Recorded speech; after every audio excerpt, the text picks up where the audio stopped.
1887, la capitale s'apprête à accueillir l'exposition universelle, la vitrine du progrès technique. 1887, la capitale s'apprête à accueillir l'exposition universelle, la vitrine du progrès technique. 1887, la capitale s'apprête à accueillir l'exposition universelle, la vitrine du progrès technique. Un concours est lancé pour construire une tour de 300 mètres de haut sur le Champ de Mars, avec des projets insolites. Une seule consigne, cette tour doit être la plus haute du monde. Un concours est lancé pour construire une tour de 300 mètres de haut sur le Champ de Mars, avec des projets insolites. Une seule consigne, cette tour doit être la plus haute du monde. Un concours est lancé pour construire une tour de 300 mètres de haut sur le Champ de Mars, avec des projets insolites. Une seule consigne, cette tour doit être la plus haute du monde.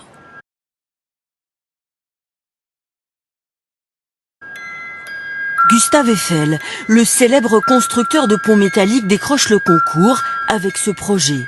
Mais va-t-il réussir à boucler le chantier du siècle en seulement 2 ans?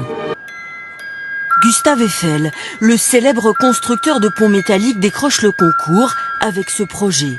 Mais va-t-il réussir à boucler le chantier du siècle en seulement 2 ans? Gustave Eiffel, le célèbre constructeur de ponts métalliques, décroche le concours avec ce projet. Mais va-t-il réussir à boucler le chantier du siècle en seulement 2 ans?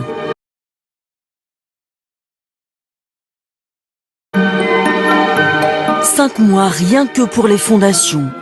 Quant à la structure métallique, les 18 000 pièces sont dessinées dans l'usine Eiffel de Levallois-Perret, acheminées en charrette et assemblées sur place.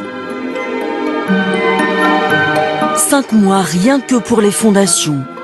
Quant à la structure métallique, les 18 000 pièces sont dessinées dans l'usine Eiffel de Levallois-Perret, acheminées en charrette et assemblées sur place. 5 mois rien que pour les fondations. Quant à la structure métallique, les 18 000 pièces sont dessinées dans l'usine Eiffel de Levallois-Perret, acheminées en charrette et assemblées sur place.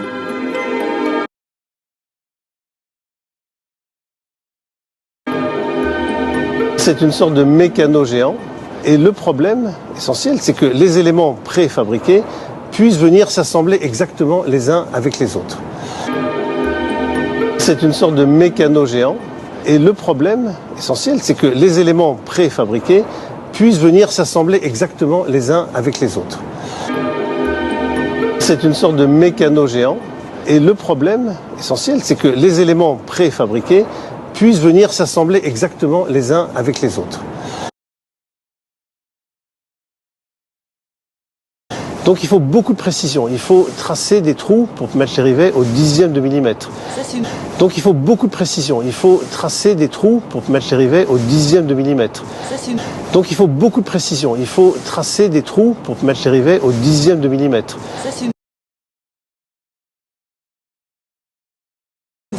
C'est une prouesse de conception, de calcul, de dessin, de tracer des pièces, de précision dans la fabrication, dans la préparation des pièces. L'entreprise Eiffel était très forte pour ça.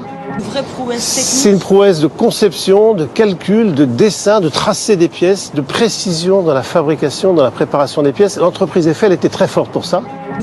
C'est une prouesse de conception, de calcul, de dessin, de tracer des pièces, de précision dans la fabrication, dans la préparation des pièces. L'entreprise Eiffel était très forte pour ça.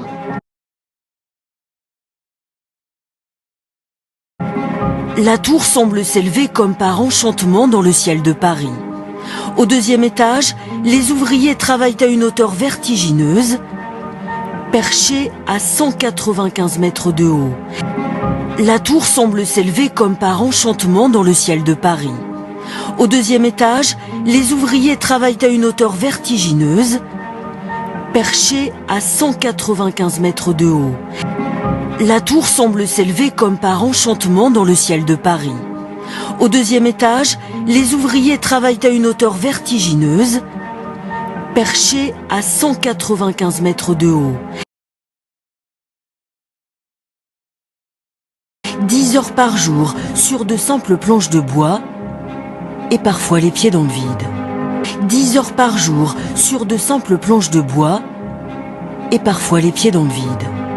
10 heures par jour sur de simples planches de bois et parfois les pieds dans le vide.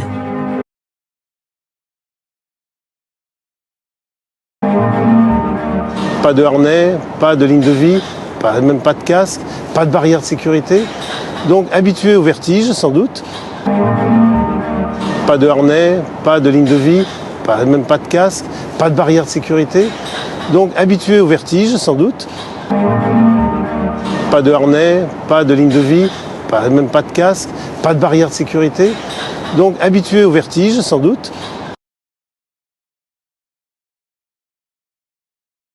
Habitué à travailler dans ces conditions un peu particulières, petite équipe très motivée, très entraînée, qui a permis à la tour d'être construite en un temps absolument record. Habitué à travailler dans ces conditions un peu particulières, petite équipe très motivée, très entraînée, qui a permis à la tour d'être construite en un temps absolument record. Habitué à travailler dans ces conditions un peu particulières, petite équipe très motivée, très entraînée, qui a permis à la tour d'être construite en un temps absolument record. 22 mois pour la construction métallique, c'est incroyable. Je ne pense pas qu'aujourd'hui on ferait aussi vite que ça. 22 mois pour la construction métallique, c'est incroyable. Je ne pense pas qu'aujourd'hui on ferait aussi vite que ça. 22 mois pour la construction métallique, c'est incroyable. Je ne pense pas qu'aujourd'hui on ferait aussi vite que ça. Et sans accident, pratiquement. Aucun accident à déplorer pendant le chantier. Un mort survenu, semble-t-il, en dehors des heures de travail. Peut-être un ouvrier qui voulait épater sa copine. Et sans accident, pratiquement. Aucun accident à déplorer pendant le chantier. Un mort survenu, semble-t-il, en dehors des heures de travail. Peut-être un ouvrier qui voulait épater sa copine. Et sans accident, pratiquement. Aucun accident à déplorer pendant le chantier. Un mort survenu, semble-t-il, en dehors des heures de travail. Peut-être un ouvrier qui voulait épater sa copine.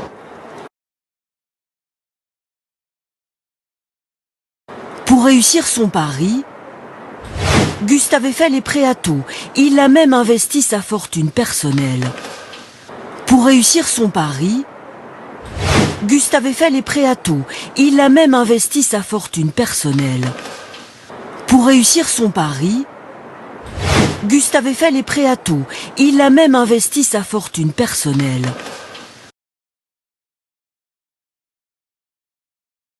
Tout semble sur la bonne voie, mais 3 mois avant l'ouverture de l'exposition, les ouvriers se mettent en grève. Gustave Jousson va tout. Tout semble sur la bonne voie, mais 3 mois avant l'ouverture de l'exposition, les ouvriers se mettent en grève. Gustave Jousson va tout.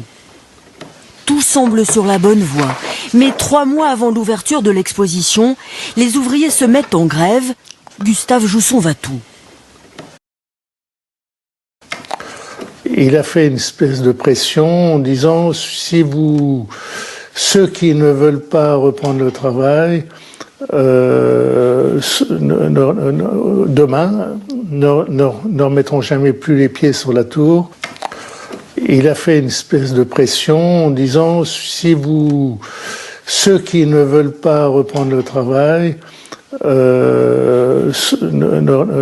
demain, ne remettront jamais plus les pieds sur la tour.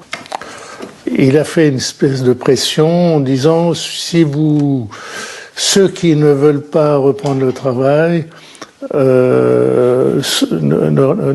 demain, ne remettront jamais plus les pieds sur la tour. Et ceux qui reviendront auront une gratification. Piqués dans leur orgueil, et pratiquement 99% des ouvriers ont repris le chantier.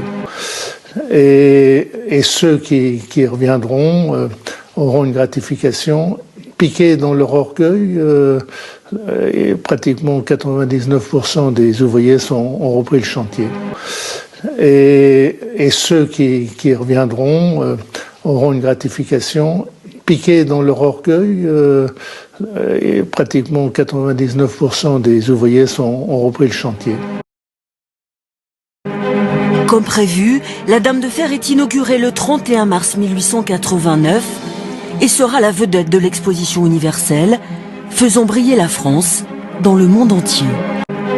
Comme prévu, la Dame de Fer est inaugurée le 31 mars 1889 et sera la vedette de l'exposition universelle Faisons briller la France dans le monde entier. Comme prévu, la Dame de Fer est inaugurée le 31 mars 1889 et sera la vedette de l'exposition universelle Faisons briller la France dans le monde entier.